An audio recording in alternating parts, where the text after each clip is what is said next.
Traders அனைவருக்கும் வணக்கம். நம்ம இன்றைக்கி ரெண்டு விஷயம் இன்றைக்கி டாபிக் பார்க்க போகிறோம். என்ன டாபிக்னு பார்த்தீங்கன்னா, ஒன்று வந்து எப்படி வந்து ட்ரேடிங் வியூவில் பார்க்குற மாதிரியே ஈஸியாக வந்து MT5ல செட் பண்ணுறது. நிறையா பேருடைய ப்ராப்ளம் வந்து என்னென்னு பார்த்தீங்கன்னா, ட்ரேடிங் வியூவில் அனலைஸ் பண்ணிவிட்டு MT5ல ட்ரேட் எடுக்க முடியுங்கிற பெரிய ப்ராப்ளம் இருக்குது. அதே மாதிரி லோயர் டைம் ஃப்ரேமெல்லாம் பார்த்தீங்கன்னா MT5ல வந்து அனலைஸ் பண்ண முடியறதில்ல, ரொம்ப யூசர் ஃப்ரெண்ட்லியாக இல்லை அப்படிங்கிறது நிறையா பிரச்சனை இருக்குது. ஸோ அதனால தான் எல்லாருமே வந்து MT5க்கு போகிறாங்க, ட்ரேடிங் வியூக்கு போகிறாங்க. ட்ரேடிங் வியூவில் பார்த்தீங்கன்னா உங்களுக்கு ஈஸியாக வந்து என்ன டைம் ஃப்ரேம் செட் பண்ணாலும் சரி ஈஸியாக வந்து ட்ராக் பண்ணிக்க முடியும், இண்டிகேட்டர் செட் பண்ணிக்க முடியும். கொஞ்சம் பெய்டு வெர்ஷன் கொடுத்தீங்கன்னா நிறையா இண்டிகேட்டர் செட் பண்ணிக்க முடியும். ஸோ அலர்ட்ஸ் எல்லாம் செட் பண்ண முடியும். அந்த மாதிரி நிறைய ஃபீச்சர்ஸ் இருக்குது. ஆனால் வந்து MT5ல அப்படி கிடையாது. மெயின் ரீசன் வந்து பார்த்திங்கன்னா ட்ரேடிங்கை அனலைஸ் பண்ணணும். நம்ம ஈஸியாக வந்து லோயர் டைம் ஃப்ரேம் வந்தாலும் ஈஸியாக வந்து சப்போர்ட் ரெசிஸ்டன்ஸ் பார்த்து நம்ம வரைஞ்சிட்டு ட்ரேட் எடுக்கணும். ஆனால் MT5லேயே அந்த ஆப்ஷன் நம்ம பண்ணிக்கிட்டோம்னா எவ்வளோ ஈஸியாக இருக்கும். ஸோ அதை பற்றி தான் நமக்கு இன்றைக்கி பார்க்க போகிறோம். அது இல்லாமல் நம்ம ஒரு ட்ரேட் எடுக்க போகிறோம்னா அது ரிஸ்க் ரிவார்டு எவ்வளோ கிடைக்கும் அப்படிங்கிறத முன்னாடியே நம்ம வந்து ஜட்ஜ் பண்ணிவிட்டு, ஃபெபினாசின்னு ஒரு டூல் இருக்குது, நீங்கள் எல்லோரும் கேள்விப்பட்டிருப்பீங்க. ஃபெபினாசி யூஸ் பண்ணி நம்ம வந்து ஈஸியாக வந்து ரிஸ்க் ரிவார்டு பார்த்துக்கலாம். ரெண்டும் இன்றைக்கி நம்ம பார்க்க போகிறோம். ஸோ இதில் இருக்கக்கூடிய ப்ராப்ளம் என்னென்னு பார்த்தீங்கன்னா, நம்ம MT5 இப்போ ஓப்பன் பண்ணியிருக்கேன். MT5ல பார்த்தீங்கன்னா லோயர் டைம் ஃப்ரேம் இப்போ நான் கோல்டு செட் பண்ணியிருக்கேன். கோல்டில் பார்த்தீங்கன்னு வச்சுக்கோங்களேன், நம்ம வந்து இப்போது நான் சப்போர்ட் ரெசிஸ்டன்ஸ் வரையணும், அதே மாதிரி வந்து மீன்ஸ் கொஞ்சம் சார்ட்டை வந்து அட்ஜஸ்ட் பண்ணணும் அப்படின்னு நினச்சிங்கன்னு வச்சுக்கோங்களேன், ஃபிக்ஸ்டாகவே இருக்கும். ஸோ இதில் பண்ண முடியாது. இதில் பார்த்தீங்கன்னு வச்சுக்கோங்களேன் ஈஸியாக பண்ண முடியும். நம்ம எவ்வளோ தூரம் செட் பண்ணி பார்க்கலாம் அப்படிங்கிறதெல்லாம் ஈஸியாக பார்க்க முடியும். இதில் ஒரே ஒரு செட்டிங் பிரச்சனைனால தான் இப்படி இருக்குது. ஸோ அது வந்து பார்த்திங்கன்னா ஈஸியாக நம்ம சால்வ் பண்ணிக்கலாம். இதில் ரைட் கிளிக் பண்ணிங்கன்னா உங்களுக்கு ஒரு ஆப்ஷன்ஸ் வரும், ப்ராப்பர்ட்டிஸ்ன்னு சொல்லிட்டு. ப்ராப்பர்ட்டிஸில் இதில் வந்து collars and shoes and commons இருக்கும். இந்த காமன்ஸில் நம்ம வந்து என்னென்ன பார் செட்டிங்ஸ் கொடுக்குறோம். அண்ட் தென் இதில் வந்து பார்த்திங்கன்னா இங்கே ஒரு ஸ்கேல் ஃபிக்ஸ்னு ஒன்று இருக்குது பார்த்தீங்களா, அதை கிளிக் பண்ணிட்டீங்கன்னா ஆட்டோமேட்டிக்காக ஃபிக்ஸ் ஆயிரும். இது வந்து பார்த்திங்கன்னா fixed maximum value, fixed minimum value. நம்ம எந்த வேல்யூவில் நம்ம ஜூம் இன் பண்ணணும், ஜூம் அவுட் பண்ணணுங்கிறது கொடுத்துருக்காங்க. அந்த வேல்யூ நம்ம அந்த வேல்யூ நத்திங் பட் இங்கே டிஸ்பிளே அது பார்த்தீங்களா, நம்மளுடைய ட்ரேட் ஆகக்கூடிய அந்த வேல்யூ தான் இங்கே வந்திருக்கு.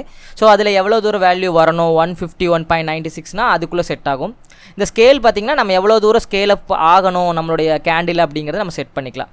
ஸோ உங்களுக்கு எவ்வளோ வியூ இருந்தால் உங்களுக்கு பெட்டராக இருக்குங்கிறக்கு ஏற்ற மாதிரி பண்ணிக்கோங்க. அதில் நம்ம ட்ரேடிங் வியூவில் ஈஸியாக ஜூம் இன் பண்ணோம்னாவே நமக்கு தெரியும். பட் இதில் இங்கே செட் பண்ணணும். ஸ்கேல் டு ஃபிக்ஸ் கொடுத்துட்டு ஓகே கொடுத்துட்டிங்கன்னா உங்களுக்கு வந்துடும். ஸோ இப்போ பார்த்தீங்கன்னு வச்சுக்கோங்களேன், நம்ம இந்த கேண்டில் வந்து ஜூம் இன் பண்ணணும்னு வச்சுக்கோங்களேன், ஈஸியாக ஜூம் பண்ண முடியும். புரியுதுங்களா? இப்போ வந்து இது வெறும் 5 மினிட்ஸில் நம்ம இவ்வளோ ஈஸியாக ஜூம் பண்ண முடியுது. 1 ஹவரில் அதே மாதிரி தான். நம்ம ஒரு வேல்யூஸ் பார்க்கணுன்னா ஈஸியாக போய் எந்த வேல்யூ அப்படிங்கிறத நம்ம கிளியராக பார்க்கலாம். இப்போ பாருங்கள் 5 மினிட்ஸில் ஈஸியாக செட் ஆகுதுங்களா? ஆனால் MT5யும் ட்ரேடிங் வியூ ஒரே மாதிரி ஆகிடுச்சு. ஸோ நம்ம வந்து ஈஸியாக வந்து இப்போ MT5லேயே வந்து அனலைஸ் பண்ணிக்கலாம். ஸோ இது வந்து ட்ரேடர்ஸ்க்கு ரொம்ப யூஸ்ஃபுல்லாக இருக்கும்னு நினைக்கிறேன்.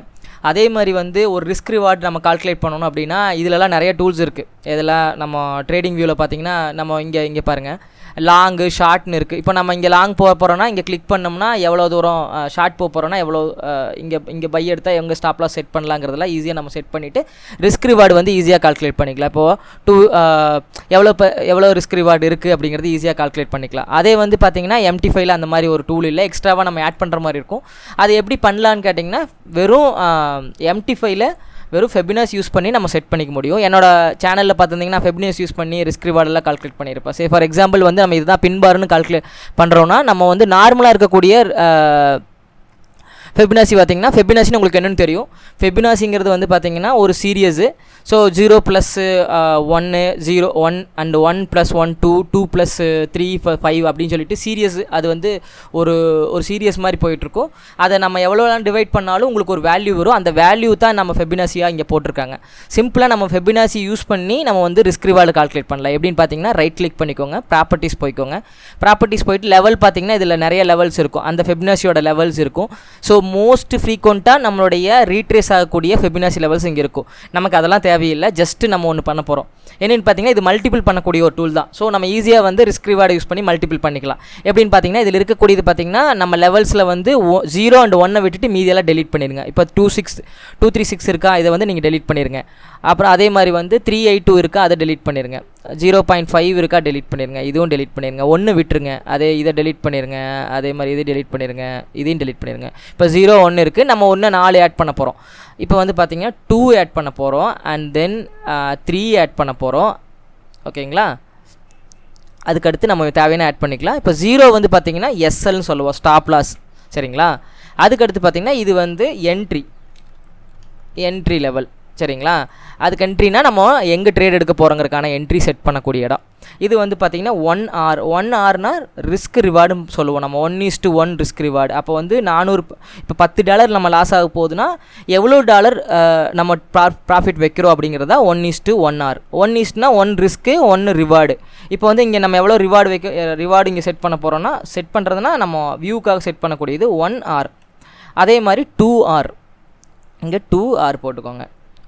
2 ஹார் போட்டுட்டு அதுக்கடுத்து இன்னொரு லெவல் ஆட் பண்ணிக்கோங்க. இன்னொரு லெவல் என்ன ஆட் பண்ணுறோன்னா 4 வந்து ஆட் பண்ணிக்கோங்க. 4ல் வந்து என்ன பண்ணுறீங்கன்னா 3 ஹார் போட்டுக்கோங்க.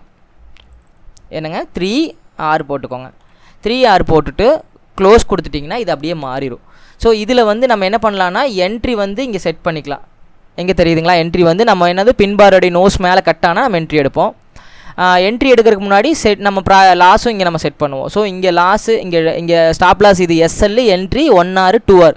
இதில் வந்து பக்கத்துலேயே நமக்கு ரெசிஸ்டன்ஸ் இருக்குன்னா நம்ம என்ன பண்ணலான்னா நம்ம அந்த என்ட்ரி எடுக்காமல் விட்டுடலாம் பின்பார்.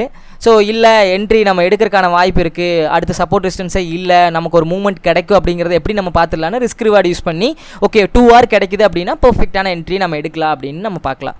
ஸோ இப்போ வந்து நீங்கள் ஒன்ஸ் நீங்கள் செட் பண்ணிட்டீங்கன்னா அந்த டூல் வந்து எப்படி இருக்குன்னா அதே மாதிரி செட் ஆயிரும். இப்போ இங்கே ஒரு பின்பாராக இருக்குது தெரியுங்களா? இந்த பின்பாரில் ஸ்டாப் லாஸ் எங்கே வைப்போம், நம்ம இங்கே வைப்போம். ஸோ இந்த பின்பார் வந்தோடனே நம்ம எவ்வளோ ஒரு ரிஸ்க் ரிவார்டு வைக்கிறோம், இங்கே பார்த்தீங்கன்னா 3 ஹார் வரைக்கும் 1:3 ஹார் நமக்கு கிடைக்குது. ஸோ ஸ்டாப் லாஸ் $10 போச்சுன்னா $30 நமக்கு டார்கெட் கிடைக்கிறதுக்கான வாய்ப்பு இங்கே கிடச்சிருக்கு. ஸோ இதை வந்து நம்ம எப்படி ப்ரெடிக்ட் பண்ணுறோம், இப்படி பண்ணலாம். இந்த டூல் நான் செட் பண்ணிவிட்டேன், மறுபடியும் நான் Fibonacci யூஸ் பண்ணணும்னா ஜஸ்ட் லைக் தட் இங்கே கிளிக் பண்ணிவிட்டு சரிங்களா, இங்கே டபுள் கிளிக் பண்ணிவிட்டு ரைட் கிளிக் பண்ணி ப்ராப்பர்ட்டிஸ் போயிட்டு இங்கே லெவல்ஸ் போயிட்டு இங்கே லெவல்ஸ் எல்லாம் இருக்குது பார்த்தீங்களா, இங்கே டிஃபால்ட்னு கிளிக் பண்ணி வச்சுக்கோங்களேன், எல்லாம் டிஃபால்ட்டாக மாறிடும். ஓகே கொடுத்துட்டிங்கன்னா டிஃபால்ட்டு நீங்கள் Fibonacci ரீட்ரேஸ்மெண்ட்டுக்கு யூஸ் பண்ணிக்கலாம். ஸோ இப்போ நம்ம ரெண்டு விஷயம் பார்த்துருக்கோம். ஒரு விஷயம் பார்த்தீங்கன்னா ட்ரேடிங் வியூவில் எப்படி நம்ம வந்து சார்ட்டை யூஸ் பண்ணுறோமோ அதே மாதிரி MT5க்கு நம்ம செட் பண்ணியிருக்கோம். அதே போல் நம்ம வந்து எப்படி வந்து ரிஸ்க் ரிவார்டை கால்குலேட் பண்ணுறது, ட்ரேட் எடுக்கிறதுக்கு முன்னாடி ஒரு பின் பார் வருதுனாவோ ஒரு இன்சைட் பார் வருதுனாவோ ஒரு ப்ரைஸ் செக்ஷன் செட்டப் ப்ராப்பராக வருதுன்னா நம்ம எப்படி வந்து ரிஸ்க் ரிவார்டை கால்குலேட் பண்ணுறது அப்படிங்கிறதுக்கான ஒரு டூல் பார்த்துருக்கோம். ஸோ இந்த வீடியோ உங்களுக்கு ரொம்ப யூஸ்ஃபுல்லாக இருக்குன்னு நினைக்கிறேன். உங்களுக்கு எதாவது டவுட்ஸ் இருக்குன்னா நம்ம டெலகிராம் ஐடியில் காண்டாக்ட் பண்ணுங்கள். அண்ட் தென் வாட்ஸ்அப் நம்பர் கொடுத்துருக்கு, அதில் நீங்கள் சேட் பண்ணி எங்கிட்ட கேட்கலாம். ஸோ நம்ம அடுத்த வீடியோவில் நல்ல கண்டென்ட்டோட வர்றோம். பாய், நன்றி, வணக்கம்.